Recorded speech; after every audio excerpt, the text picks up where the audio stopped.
Lelo toyoki banungu toyoki kolobama mwana mboka Félix Tshisekedi bazali ko proposer primature offre moko d'ici ce 31 gouvernement ainsi que kobima.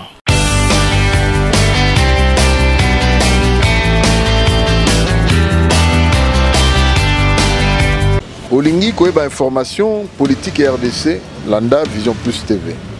Vous voulez être branché sur l'information politique en RDC, Vision Plus TV est là pour vous. Suivez Vision Plus TV. La vérité, elle est nue, elle est brute. Landa Vision Plus TV. La bombe et la ramaille pour l'unité. Mon langue appelle.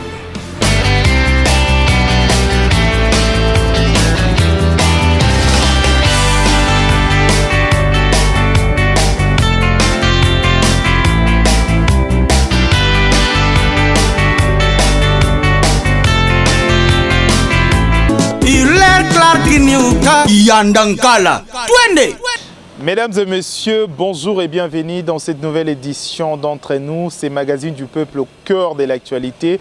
Et bon, tous abonnés à Kinshasa pour nous symbole la question, grande question plutôt et actualité. Meilleur V à Congolais sur la diaspora aux élites Kolanda biso lelo.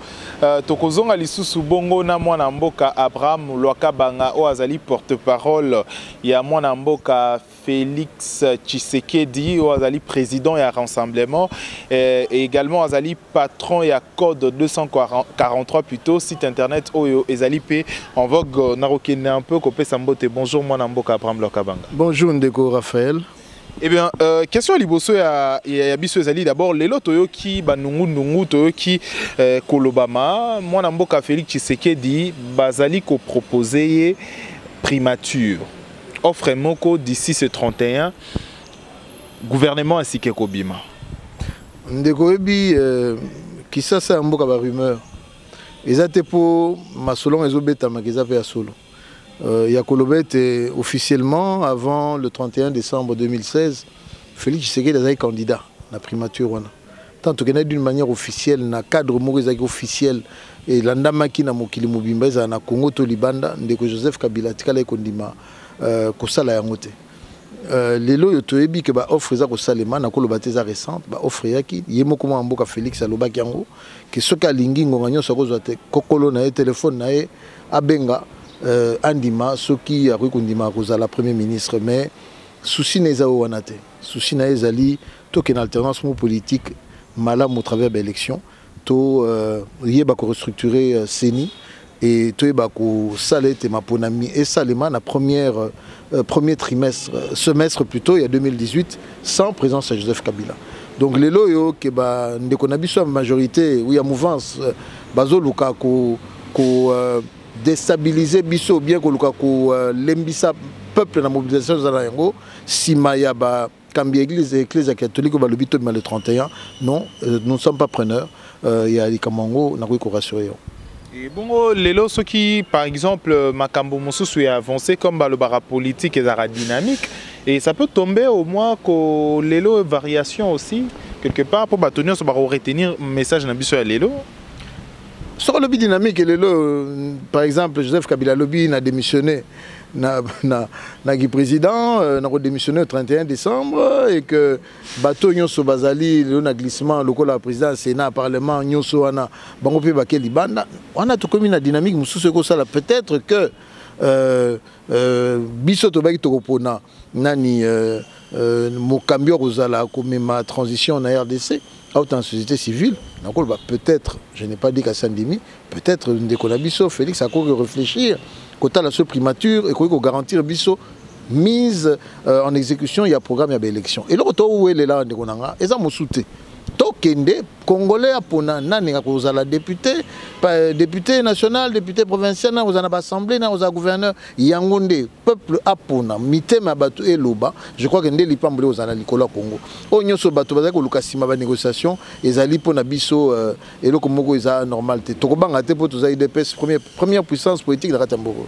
Et bon IDPS eza pour ou contre ayeko s'adhérer na démarche ya bato ya marche ya catholique ndeko nyonso ezali ko salema po ete toyeba ko poussa ndeko na biso Joseph Kabila Libanda na bokonzi RDC moto nyonso koya na mayele malamu biso toyeba kotia maboko tomoni ya mabe ezate nani awa église catholique na biso ko banda kala to banda ko sa musala et comme on dit l'église bon entre guillemets c'est ezalaka na katikati ya mboka.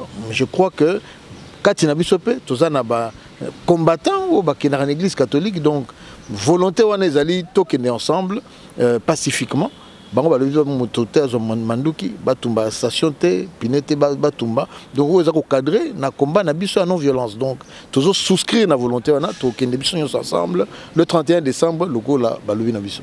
Et la question mon sous ezali akoye basiko na ngonga oyo mwana mboka Martin Fayulu il a fait toute la confiance possible pour na makambo o Italie plutôt démarche ya rassemblement depuis tous ces temps et lelo ezali on dirait rassemblement pe si Martin Fayulu mokongo eke ko yamba mwana mboka Vital Kamerhe. Comment trouvez vous yango du coup bonzima ki bomona ki mabezala qui est pas mwana mboka Vital Kamerhe bo reprocha qui est plus de une fois lelo bonzimi facilement et puis mwana mboka Martin Fayulu s'est retrouvé seul la solitude.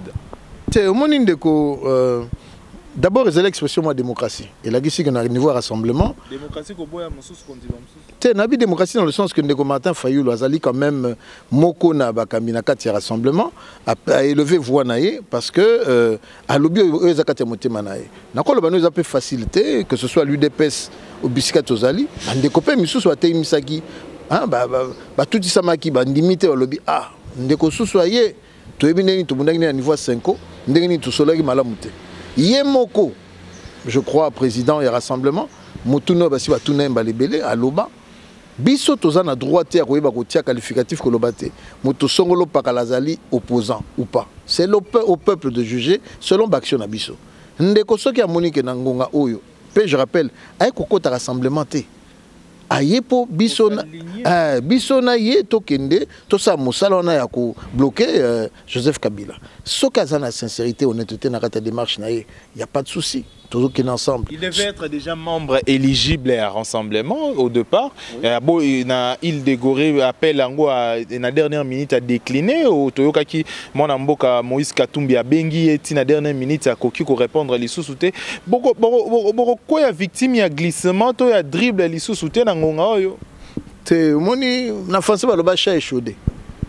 Et kenge fait l'homme lo ba ko congolais. Toi kenge moni il y a tout na keba to talana peut-être qu'on citer peut-être ma belle route et pas moto mususu pas moto rolo ba Vital Kamerhe peut-être ma belle route et pas moto mususu mais na minute tout sera peuple congolais azala atala biso azala ko contrôler biso ko contrôler fait geste ya moto moko parce que sanction ko yaka moko la élection onyo soto lo banazo ba eza élection eza toi la négociation, toi la action moko, oh il faut aimer ma biso na maponami. Et zandi moko la maponami. Que peuple devant conscience n'a pas remercier, toi pas qualifier moto songolo par la casa capable, il y a comme maï liboso. C'est le plus important. À l'heure actuelle Ndeko, je rappelle, G7 peut écouter biso. Mais bah G7 on peut pas en ngam beaucoup nat. Ah bah écoute, est-ce que c'est les togang? Je crois que tu l'es là. Moi malgré moi peut-être moi nous mourir tellement. Niveau combat. Donc c'est important toi le roi en ecclésia ce moto lobby azaki moto ya moto masumu azongi pa na bino boko le passé tete moto na ebi aza moibi ote na ebi azaki aka kuluna ana droit kota na ba église te akota na ba église peut-être motango rosa mokamunene liboso. Donc l'important je dirais c'est bienvenue encore monsieur Vital Kamerhe, bienvenue encore madame Eve Bazaïba dans l'action Torio Rosala Bazala Vital Kamerhe. Quel est le lien maintenant entre Vital Kamerhe et rassemblement na ngonga? Tout le bito qui ensemble, il y a je crois exemple Alboso Ezali le 31 décembre. Toujours Mabiso Banso à l'appel de l'église catholique, surtout Tondimi. Et d'ailleurs, on a profité que tous la l'église réveille Bango Peba Kota. Neba Lopapelo monté comme on dit, qui ne dit mot consent. Est-ce que Bassi Bandimi, ce Bandimi, Baya Toki Nenabangon Zela Mogo parce qu'il va l'intérêt de la RDC. À Wandeko, nous sommes ouverts, Ndékoye, avançons. Alors, toi qui es dans makambo mususu ezali actualité, lelo ba congolais bazali ko penser aussi na makambo ya crédibilité ya ba politiciens. Lelo vidéo moko circulé 4 vidéos la plus courte mais la plus biométrique aux circulé dans les réseaux sociaux. Votre point de vue aujourd'hui, d'abord sur la crédibilité, la personnalité d'un politicien aujourd'hui. Ndeko C'est la deuxième fois également. Na comprendre ce banani. Je me souviens, il y a vice-ministre à Longwara, je crois, il y a une année et demie. Tout ça qui impressionné, mais je crois que encore une fois, problème aux alliés n'a pas personne. Je ne vais pas défendre Cheo Kitundu. À quoi place à quoi il fallait ça l'attention. Question moralité, question crédibilité. C'est un homme intelligent, bien formé, mais faiblesse n'a été comme on a yangoana. Les lots sont à moi Kinshasa koyo karibarouye bisao kazara na moi faiblesse moko na etali basi, surtout bana basi. Les autres bama moi mingi. Malheureusement à quoi ngana kosenga na ye aiba kozwa courage politique a démissionné parce que malgré tout ça, le gouvernement na bangote, il est quand même le ministre des Affaires étrangères. C'est lui qui engage la diplomatie de la RDC. Imaginez les bandes na salemi vidéo na yara biso monde total ngote ba service de sécurité mboka nyoso batali yango et ba yebi kezamu tusongolo pakala. Imaginez que motonga yeba ko bimalelo représenter le Congo, image za malamute. Ils a déjà peu malamute ayeba komitika. Ya mi ba na ko lo ba question moralité pe était ya ba onyoso bakanga mina mtelelo. Pour bazar, je suis sûr moi ebelé. Et le peuple congolais va sanctionner en un moment. Photo à Félix Tshisekedi peut bimi en pleine réunion, mais il était sur autre chose. Non, la photo Bisso Tokorija Kiango, moi personnellement, j'ai fait publier le plus tôt possible la véritable photo. Depuis sauter une photo en Azaï, bleu, c'est moi qui suis en face. Donc, tout ça dans la réunion. Et quoi que ça la possible, non, il était sur WhatsApp, il est sur WhatsApp, agrandir photo, tu verras qu'il est sur WhatsApp. Il peut t'arriver qu'il y ait un message, il peut t'arriver que n'attend tout ça la discussion on a, tout ça à vie à un cadre hors Kinshasa. Nous communiquons par WhatsApp, parce qu'il faut le dire ici. Donc on a comme que bateau, bateau monango ça ne veut pas dire qu'il était distrait. Peut-être qu'il attendait une information pour pouvoir la divulguer dans l'auditoire. Donc, awa et n'a regretté parce que Ninga Nabiso, il y a majorité, il y a mouvance plutôt. Au lieu de conseiller, Motonabango, Cheo Kitundu Namabe à Otosala, la petite bête en faisant des fausses photos. Il peut qu'il y ait sa photo Moronayo, celui qui a pédé alors qu'il n'a pas papa moi. D'ailleurs, j'aimerais saluer ton fils, je l'ai vu sur Facebook. Jusque-là, pas encore. Hein. Ah, tu ne l'es pas? Pas encore. Bon, je corrige, j'espère qu'on va l'enlever. À moins que ce soit prophétique. Mais Kolobano Kaka. Peut-être 2018. Peut-être 2018, bon ok, il n'y a pas de souci. Mais Kolobakara, on doit ici faire très attention. L'utilisation des photos, dans le cadre, il y a la manipulation des ébélés. Nous avons Sami, Batika Okosabiso, nous avons Félix, Azak sur WhatsApp, on a toujours reconnaître, Azo Solola, Naba cadre Nabiso Alibanda, pour avoir information talaki, Makutano Nabiso et Jumokolongo. Oui, wana ezali yako mona déjà, ils sont vraiment prévisible. Motonio Sokoki Mona, c'est une photo montée parce que couleur déjà, il y a deuxième photo, ils allaient un peu filtré, Makasi, même la couleur, il y a peau et Abatou, ils ont vraiment logique, ils ont vraiment couleur et authenticité quoi. Donc voilà, je pense qu'il fallait te lever un peu équivoque selon avec le Congolais. Tout comme Nabiso Nasuka ya année, les losos il faut ça la bilan moko sur mandat il y a le président en place 16 ans après qu'au dirigeait Mboka aujourd'hui. Qu'est-ce que vous retenez il y a personnellement la politique naïe? Je retiens une chose que Joseph Kabila Aza enfarineur. Aza motomoko, Aza spécialiste à mouvement peu atikibino. Son rôle va bon pas qu'on va comprendre. Point na lobi bongo. Comment on comprend que Mokonzi Mboka ami Fandeli, mutumoko ta tindiki lobi non ngana ko pesa confiance na Senko. Aka soina ba sango habitenga na bino bon malikambo oyo et mema kimia na Congo nazo garantir bino ke na kosa nyoso oyo boya nango. Kasi a dribbler batu nyoso. Tina soka tokomoka ke basango akomoluka ko kanisa basango parce que je crois que Landi sango yo mema ki na niveau parquet. Est-ce que c'est sérieux? C'est pas sérieux. Monsieur Joseph Kabila o nyoso alobaka atika kosa ela ngote alobaka pacifiquement na mboko yo akopesa pouvoir et pas mutu totika komona te a respecter constitution ti lelo. Ce que je peux dire, le bilan ba congolais mon baebi, est-ce que lelo yo le panier la ménagère est évolué? Est-ce que ça combien l'os ezaka na prix totika ki to manaki na le premier? Est-ce que c'est bel, est-ce que motonyo sonanda connaît bana ba kotanga kelasi malamu ti lelo, est-ce que va fouti kelasi ou bien et comme lelo moi s'il faut qu'on l'endele makasi pour qu'il nombe bandi na se pour bana ba ko kasute. Je crois que il est grand temps Congolais andima to me ma changement na kati mboko yo ndeko Kabila zo kitana e ozali pambola nzambe mtati yaki wana bisote nzambe ka wa tiaki wana si apesi message beleke sengela longwa pe akolongwa et pe toye ba koyekola ndeko yaki o to moni pa tongeza te ndeko obi na tout ça mina pe ce exemple immeuble à Jérémie bazui avion ba kotisi bato ba on a Lubumbashi na immeuble etongamaka na tango époque coloniale. Immeuble on a rénové pour une histoire comme si j'ai bonne mémoire, je crois que c'est 12 millions de dollars. On a rénové, on n'a pas construit. C'est-à-dire immeuble on a mur on a fondation on a changé ma porte, bâtiment climatiseur 12 millions. Les questions en direct dans la chaîne télévisée. Que va faire un président de la République ou même tout un gouvernement? Neloko yandenge wana. Ozola qui c'est encore une fois une gabégie financière oyo ndeko Kabila ye. Tu es bien le mot que na tango ya yaki ayaka la taka bot ali misango le bongo c'est la vérité ba photo ezali. Les loyo c'est parmi les milliardaires ya mokili yo pour astikali ko ibambo makasi ya tambo na biso. Ce que je retiens c'est que c'est un échec. Je ne voudrais pas que ce pays n'attende la génération d'Abisso. Tout ça serait Ronako Tika Moto à Konzabiso Lokola, Joseph Kabila à Konzibiso. Merci. Merci bon moment Namboka Abraham Loka Banga. Tout comme nous sommes à Souka entretien Abisso Zaki entretien Moko shot aux Zaki important. Et le Konini est spécial au Kokyo Ibsa Congolais na fin d'année Oyo.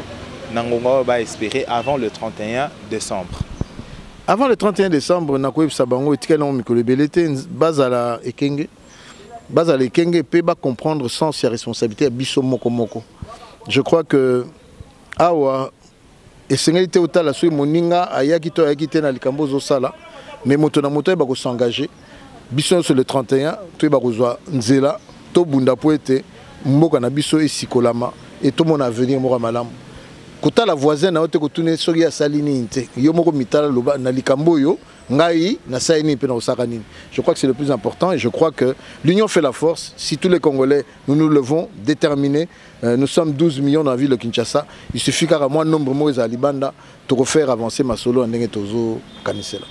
Merci, mon Amboka Abraham Loka Banga. Je rappelle qu'Azali porte-parole, il y a président et un rassemblement. Mon Amboka Félix Tshisekedi Tshilombo. Tokomi Nasuka entretien Nabiso. Entretien Nabiso qui basé sur ma question qui est actualité où il fallait tout lever un peu équivoque, tout solo lango, tout lever un peu point noir. Bon, Tokutani prochainement pour la prochaine édition. Batonio Soborolanda Biso. Merci à Dodi, l'enfant gâté pour la prise de vue. Naba Congolais Nyon Sommeil veut Nabino. Tokutani prochainement pour la édition Monsoso. D'ici là, portez-vous bien. Au revoir.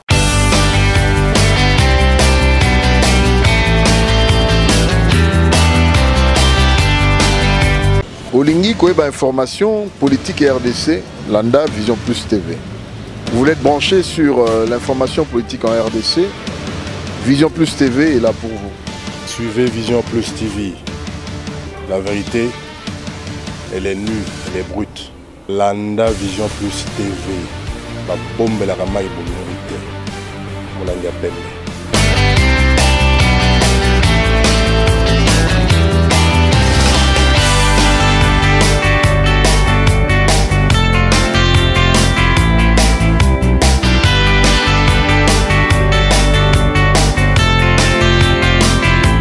Il est clair qu'il n'y a pas Yandankala. Twende!